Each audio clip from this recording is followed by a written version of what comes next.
दोस्तों आज का वीडियो बहुत ही ज़्यादा ज़बरदस्त है, तो प्लीज़ इस वीडियो को स्टार्टिंग से एंड तक जरूर देखना। हेलो दोस्तों, आज हम बात करेंगे to your eternity episode number 5 के बारे में। तो चलिए वीडियो स्टार्ट करते हैं। एपिसोड 4 के एंडिंग में हमने देखा था कि पारोनाचान सैनिक का वेश पलटकर मार्च के पास आती है और वो मार्च को जेल में से छुड़ाती है। उसके बाद वो बूढ़ी औरत को भी जेल से छुड़ाती है। फिर उसके बाद वो लोग जाते हैं और जाते जाते मार्च उस भालू को गुड बाय कहती है। फिर उसके बाद पारोनाचान जाने का रास्ता दिखाती है और वो बूढ़ी औरत को वो कहती है कि आप अपने साथ मार्च को ले जाइए, और वो उस बूढ़ी औरत को रूम की चाबी देती है। फिर उसके बाद मार्च और वो बूढ़ी औरत जाते हैं और पारोनाचान उस भालू के पास जाती है और वहाँ मार्च देखती है कि पारोनाचान उस भालू को मारने वाली होती है, पर मार्च उसे चिल्लाकर रोकने को कहती है। मार्च कहती है कि आप क्या कर रही हो दीदी, और फिर पारोनाचान कहती है कि मैं एक टुकड़ा काट रही हूँ घर ले जाने के लिए, और वो कहती है कि हम निन्या जाकर गाँव वालों को सबूत देकर कहेंगे कि उनिगामा सामा मर गया है। अब हमें सारी प्रथा को बंद करना होगा। और फिर मार्च कहती है कि आप ऐसा मत करिए, ये उसके लिए बहुत ही ज़्यादा बुरा है। पारोनाचान कहती है कि देखो मार्च, वो पहले से ही मरा हुआ है। मार्च कहती है कि पर मुझे उसके लिए बहुत बुरा लग रहा है। फिर पारोनाचान कहती है कि मैं जानती हूँ, और वो मार्च के पास आती है और वो कहती है कि चलो एक गेम खेलते हैं। और वो कहती है कि अगर तुम उस बूढ़ी औरत के साथ जाओगी तो मैं तुम्हें इनाम के तौर पर एक नया प्यारा खिलौना दूंगी। उसके बाद मार्च गुस्से में आकर उस खिलौने को फेंक देती है। पारोनाचान कहती है कि मार्च, मैं जैसा कह रही हूँ प्लीज ऐसा करो। ऐसा कर कर हम साबित कर देंगे कि ओनिगुमा सामा मर गया है और इससे और बच्चों को नहीं मरना पड़ेगा। मार्च कहती है कि पर ये भालू ओनिगुमा सामा नहीं है। फिर पारोनाचान कहती है कि देखो मार्च, इस भालू के मरने के बाद किसी और बच्चे को नहीं मरना पड़ेगा और हमारी पुरानी प्रथा भी बंद हो जाएगी। फिर मार्च गुस्से में आकर कहती है कि आप कितनी स्वार्थी हो। वो कहती है कि ये सिर्फ एक बड़ा भालू है, तो ये उसकी प्रॉब्लम नहीं है। पारोनाचान कहती है कि ये सब कुछ सच नहीं है, तुम्हें अभी समझ नहीं आ रहा है क्योंकि तुम अभी भी एक छोटी सी बच्ची ही हो। फिर मार्च इमोशनल होकर कहती है कि आप ऐसी क्यों बात कर रही हो। पारोनाचान कहती है कि मैं सिर्फ, वो ऐसा कहकर अटक जाती है और वो फिर कहती है कि ओके ठीक है, मैं ऐसा नहीं करूँगी। फिर उसके बाद मार्च ये सब कुछ सुनकर बहुत ही ज़्यादा खुश हो जाती है और पारोनाचान उसे खिलौना देती है और उसके बाद वो लोग वहाँ से निकल जाते हैं।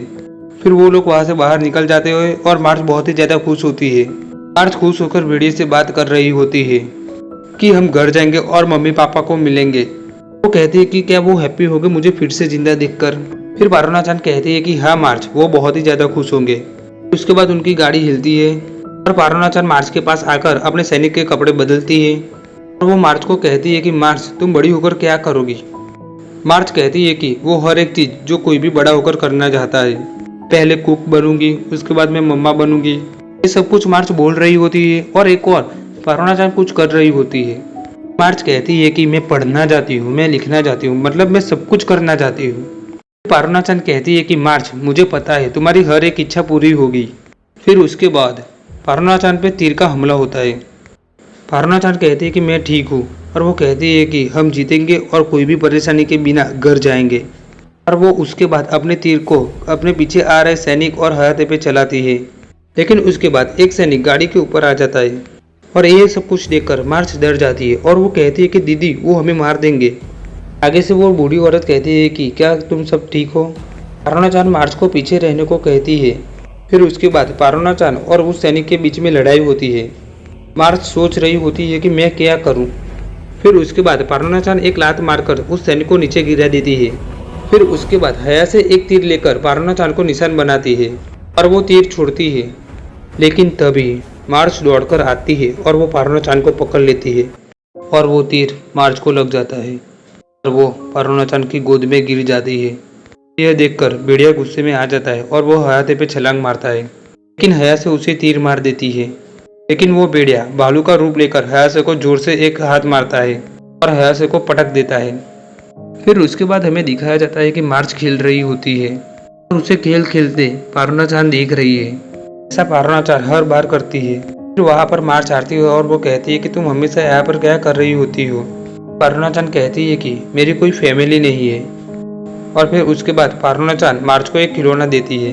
खिलौना देखकर मार्च बहुत ही ज़्यादा खुश हो जाती है और उसके बदले मार्च कुछ खाना लाती है और वो उसे देती है और वो उसे थैंक यू कहती है। फिर दोनों खुश होकर खाते हैं। फिर उसके बाद हमें दिखाया जाता है कि मार्च बेहोश है और पारोनाचान मार्च मार्च कहकर रो रही होती है और वहाँ वो भालू तबाही मचा रहा होता है। फिर उसके बाद मार्च थोड़े होश में आती है। फिर उसे देखकर पारना-चान खुश हो जाती है और वो कहती है कि हम तुम्हें ठीक कर देंगे। फिर मार्च कहती है कि मैं तुम्हें बचाने के लिए मरी हूँ दीदी। फिर पारना-चान कहती है कि नहीं, तुम कभी नहीं मर सकती मार्च, तुम गाँव जाओगी और तुम बड़ी होगी। फिर वहाँ पर कुछ चीज़ निकल के नीचे पड़ती है जिसे मार्च ने पारना-चान को गिफ्ट देने के लिए बनाया था। मार्च कहती है कि ये तुम्हारे लिए है दीदी। फिर उसके बाद मार्च को बहुत ही ज़्यादा दर्द होता है और वो कहती है कि अब मैं अपनी जगह मर जाऊंगी। फिर पारना-चान रोते रोते कहती है कि नहीं, ये तुम सपना देख रही हो, तुम मम्मी बनोगी, तुम जरूर बनोगी। पारना-चान सारे कपड़े की पट्टियाँ मार्च के शरीर पे बांध देती है और वो कहती है कि तुम ठीक हो जाओगी, अब सब कुछ ठीक हो जाएगा, अब सिर्फ हमें घर जाना ही है। फिर मार्च कहती है कि दीदी, फूजी-चान यहाँ है? पारना-चान कहती है कि हाँ, वो यहाँ है। और मार्च कहती है कि थैंक गॉड। और वो यह कहकर रोती रोती रुक जाती है। फिर उसके बाद पारना-चान वो गिफ्ट को लेती है और वो कहती है कि यह यम्मी है, तुम हमेशा ही बेस्ट बनाती हो। फिर उसके बाद पारना-चान मार्च को कपड़े में लपेट कर गाड़ी से नीचे उतर जाती है। यहाँ पर फूजी-चान भालू का रूप लेकर तबाही मचा रहा होता है। सारे सैनिक भालू पे तीर चलाते हैं लेकिन वो भालू उन्हें मारकर गिरा देता है। फिर वहाँ पर पारना-चान आती है और वो फूजी-चान को बुलाती है और उसे थैंक यू कहती है और कहती है कि तुम मार्च के लिए लड़ रहे हो। वो कहती है कि बहुत हो गया, अब ज़्यादा तबाही मत करो। फिर उसके बाद फूजी-चान अपने रूप में आ जाता है। फिर उसके बाद पारना-चान नीचे पड़े हुए हथियार को देखती है और वो उसे उठाती है और वो कहती है कि सॉरी मार्च, मैं हमेशा हर कोई काम लेट करती हूँ लेकिन आज का दिन स्पेशल है। वो कहती है कि आज मैं काम जल्दी पूरा करूँगी। ये सब सुनकर उसके सामने बैठी हुई हया से डर जाती है। पारना-चान हंसते हुए और एक आंख में आंसू आते हुए कहती है कि चलो हम साथ घर चलते हैं।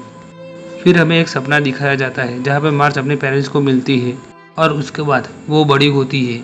फिर उसके बाद वो छोटी मार्च को देखती है और छोटी मार्च कहती है कि मैं कहाँ पर हूँ, और उसे याद आता है कि वो मर गई थी।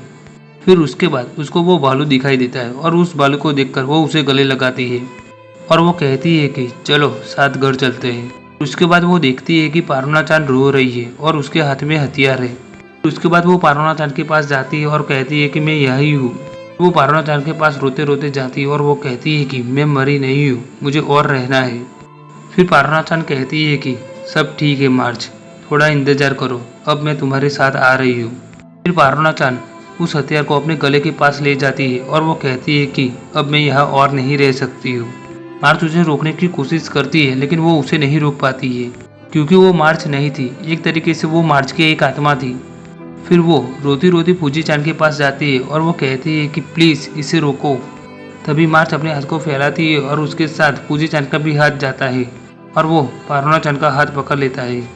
पारना-चान फूजी को देखती है और फूजी उसे पकड़ लेता है और सैनिक उन पर हमला कर देता है लेकिन फूजी-चान भालू का रूप ले लेता है और वो पारना-चान और मार्च को लेकर वहाँ से चला जाता है। उसके बाद पारना-चान रोते रोते मार्च को याद करती है। फिर उसके बाद हमें गाँव वाले दिखाई देते हैं जहाँ पर फूजी-चान आता है और वहाँ पर पारना-चान को देखकर मार्च की माँ वहाँ पर आती है। वो पारना-चान को कहती है कि पारना-चान अब तक तुम कहाँ थी? और पारना-चान उदास होकर कहती है कि मुझे आपको कुछ देना है।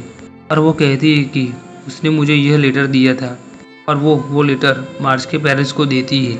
फिर मार्च के पापा कहते हैं कि ये तो सिर्फ हाथ की निशानी है। और फिर पारना-चान कहती है कि इस निशानी का मतलब है कि मार्च ग्रेट है।